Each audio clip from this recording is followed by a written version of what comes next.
I've seen the statement of the Honorable Chief Minister, Dr. Pramod Sawant, saying that contractors should carry out the works of repairing of the roads immediately, and that the government has appointed Engineers India to make an assessment of the condition of the roads across Goa.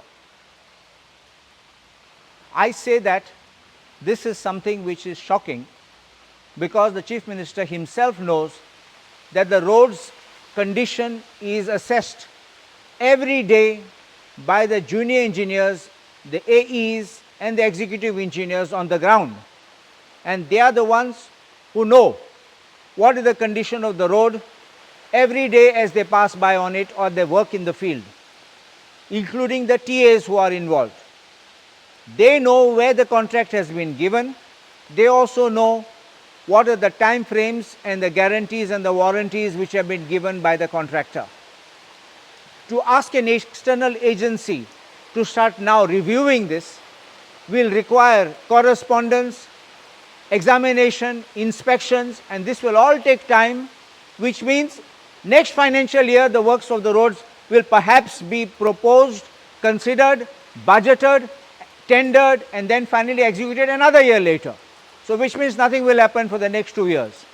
If we need work to be done immediately, I want to say one thing: the inefficient engineers must go home.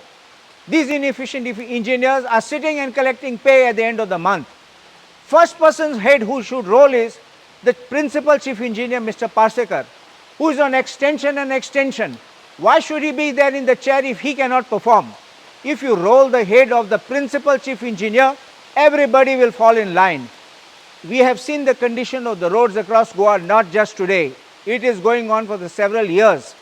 And across Goa, this is what I have seen myself. And if he cannot make sure that the roads are in good condition, it is time for him to pack up, and there is no reason for the government to claim that it is in public interest that they are giving him. What is the public interest?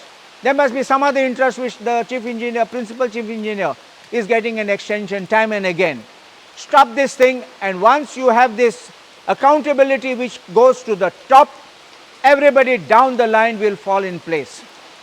I call upon the Honorable Chief Minister, Dr. Pramod Sawant, to take action to immediately relieve the principal chief engineer and ensure that promotions are made timely and properly for those deserving, and the department will work happily and will make sure that all this corruption which is going on will stop and our roads will be perfect as they were before, not the way that they are today.